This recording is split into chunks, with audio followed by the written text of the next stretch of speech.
No changes in interest rates from the Federal Reserve. Eaton Vance's bond guru, Kathleen Gaffney, joins me. She's portfolio manager of the Multisector Income Fund. Good to see you here in New York. You too, Rhonda.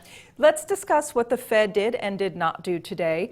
No change was really expected. What did you glean from the statement that might give us a hint into what the Fed is thinking in the future?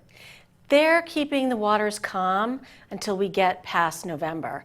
I think so much of what's driving the markets right now is the fact that monetary policy isn't all that effective, and we're seeing it in the political landscape. So in other words, get through an election and then we get back to work, but you know, the Fed is not supposed to think politics. Very true, but this is an important one because I think it has to do with the fact that what's behind the politics is the lack of growth.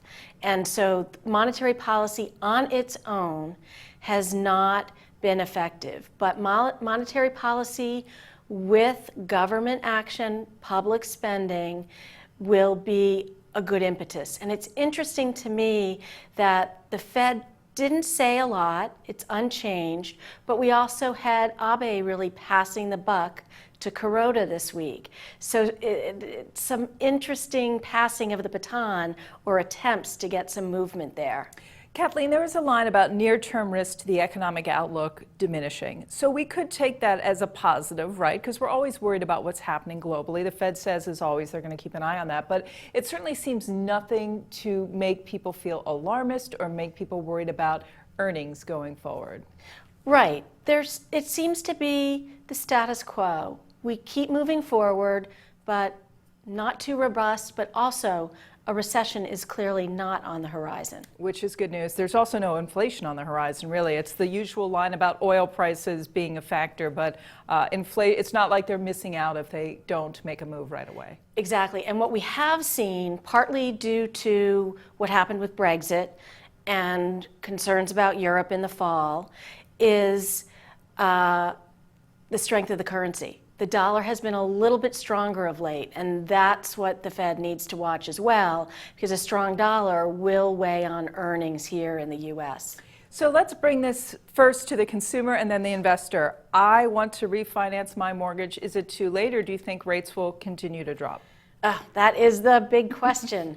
You can make some very good arguments for why rates could move lower. There still is a lot of uncertainty, but having come through Brexit and all signs that the issue with the Italian banks is going to go well, I don't see interest rates moving a lot lower. Could happen, but really good investors think more about the risk reward. And I think that the risk is far greater. You have more to lose if rates go up than trying to time the market to see if rates go down just a little bit more. So given the difficulty in fixed income, and this isn't new, you've been suffering for a while, although your fund is an outperformer and you're really outshining your peers at the moment, what is the best safe investment for a fixed income investor who, yes, would like a little bit of yield if they can find it somewhere?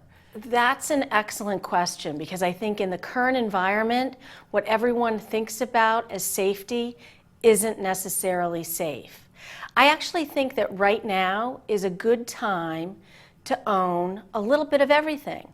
I've actually got a little more than 10% in cash, but I own a little bit of corporate bonds, investment grade and high yield, a little bit of non-US corporates and government bonds, so some currency there. Bank loans, equities, a little bit of everything, because the fundamentals are okay. No recession. It's valuations that are a little bit questionable. So you got to spread out the risk and know the companies, the countries, and the currencies that you own. When you say 10% cash, how does that compare to previous cash holdings for you? 2 years ago, in the summer of 2014, I didn't like the value in the marketplace anywhere, and we had 20% cash. Today, it's 10% cash, but what's different is of the bonds that we hold. 2 years ago, they were at a dollar price of 95, so a little bit of upside to 100 to par. Today, they're at 80. So we're finding good pockets of value, but it comes from being broadly flexible. And you say you should be a little bit of everywhere. Is there somewhere you shouldn't be in the fixed income arena right now? I really do worry about interest rate risk the most. And that's more of an issue of, I can't tell you when rates are going to go up, but given the lack of growth and what policymakers want to have happen, that's where I would put my money, avoiding US Treasuries in particular and other developed world bonds to avoid that kind of pain that could happen. And Kathleen, an odd question for you, but do you think stocks are overvalued right now? Well, I look at the world very broadly, and we have the flexibility to use equities. Last year, we had close to 20%, which is our max.